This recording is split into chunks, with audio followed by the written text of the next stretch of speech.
السلام عليكم ورحمه الله تعالى وبركاته. اليوم ان شاء الله غادي نبشتو هاد المعقوده اللي كتجي زوينه بزاف، ما فيها لا بيض لا غير البطاطا والدقيق. راه كتجينا واحد المعقوده اللي منعاودش ليكم وتقرميشه وما كتشرب لا زيت لا والو. بقاو معايا لاخر الفيديو باش تشوفوا الطريقه والمقادير، نخليكم تسمعوا التقرميشه.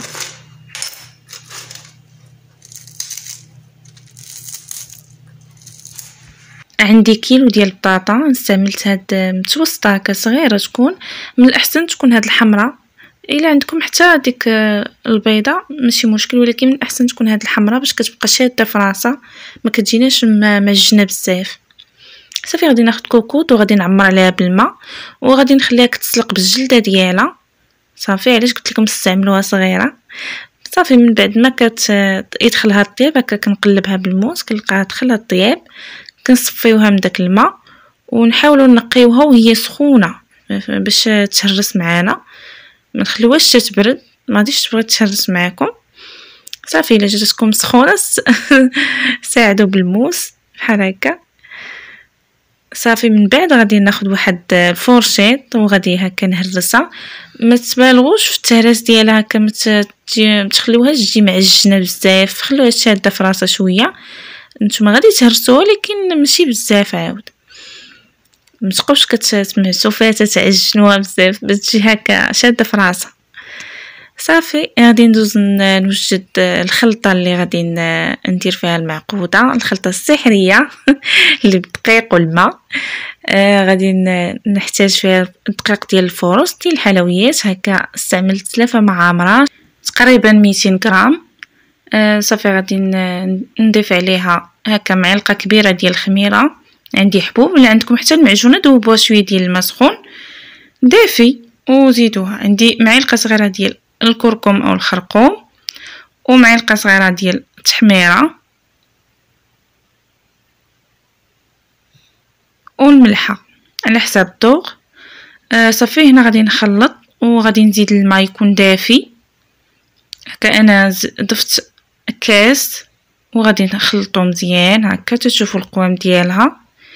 انا غادي نضيف هنا، غادي نزيد نص ديال كاس، بالمجموع كاس ونص، ولكن نتوما على حساب الدقيق. غادي تخلطوا هكا ما تجيناش هكا جاريه وما تجيناش ثقيله بزاف.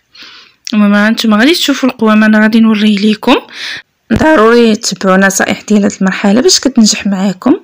هكا كيكون القوام ديالها بحال هكا، ماشي هكا ثقيله ماشي جاريه، ماشي بحال ديال الكيك لا كتكون خف منه.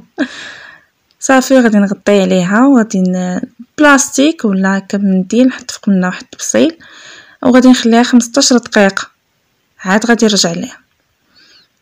صافي غادي ندوز البطاطا ديالي، غندير ليها القزبر والمعدنوس هكا معلقه كبيره والتوابل عفوا فصوص ديال الثوم، 2 فصوص ديال الثوم، وغادي نضيف التوابل.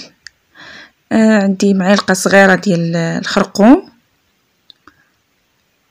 ومعلقه صغيره ديال التحميره، معلقه صغيره ديال الابزار. والحار كيبقى اختياري في هكا في الاكل كله كيبقى اختياري، انا ما كنستعملوش. هنا عندي الملحه. صافي كنكتفي بهاد التوابل وغادي هكا ندخل في ديك البطاطا حتى تولي لي بحال هذا الشكل. صافي غادي نبدا نديروها كويرات بحال هكا. علاش قلت لكم ما تعجنوهاش؟ باش هكا تجمع معكم هكا بسرعه. صافي الا بغيتو هكا ديروا الفرماج في الوسط كنبسطو هكا بصبعنا، انا درت غير شي وحدات الوليدات. صافي كنحطو هكا الفرماج مثلث ولا الجبن ولا اللي متواجد عندكم، وكنبداو كنجمعوا عليها بحال هكا بحال اللي موضح في الفيديو. صافي وكنديرها كويرات وكنحطها.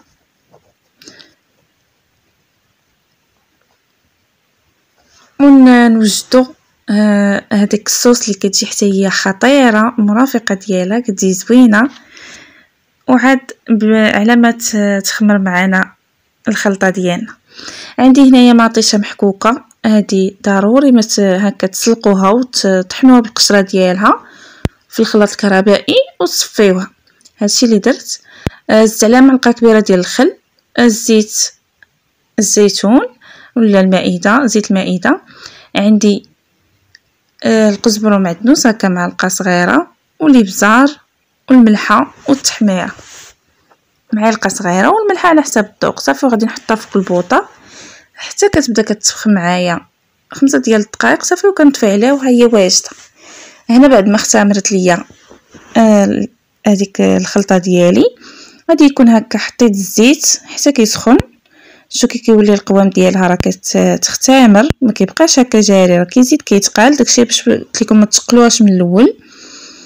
صافي بعد ما كيكون سخون الزيت ديالي غادي ندير البطاطا فيها، وغادي نهزها هكا بالفورشيط وكنحطها في المقله، كنحطها هكا كنقلبها. نتوما غادي تشوفوا كنقلبها بحال هكا باش حتى لا تعرات لي من الفوق كنعاود هكا كندوز عليها.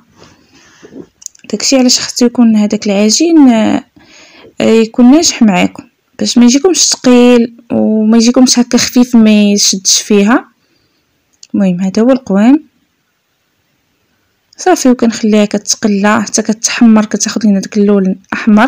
راه كتعمروا المقله ما تخافوش، راه ما كتلصقش مع بعضياتها وما كتشربش نهائيا الزيت. راه غتشوفوا كما غادي نديرو كما غادي يبقى. صافي ملي كتولي كتحمر لي بحال هكا كنحيدها، وكما كتسمعوا التقرميشه راه كتجي مقرمشه وكتجي ناجحه 100% وما كتشربش معنا نهائيا الزيت. كنتمنى يعجبكم الفيديو، ديروا لنا جيم واشتركوا في القناه باش يوصلكم كل جديد ان شاء الله. وكما كتشوفوا الصلصه ديالنا حتى هي كتجي خاطره، كتجي بحال الكيتشوب. هذه ضروريه مع المعقوده والمعقوده ديالنا اللي كتجي رائعه وكتستحق التجربه. ونشوفكم ان شاء الله فيديو اخر وبصحه وراحه.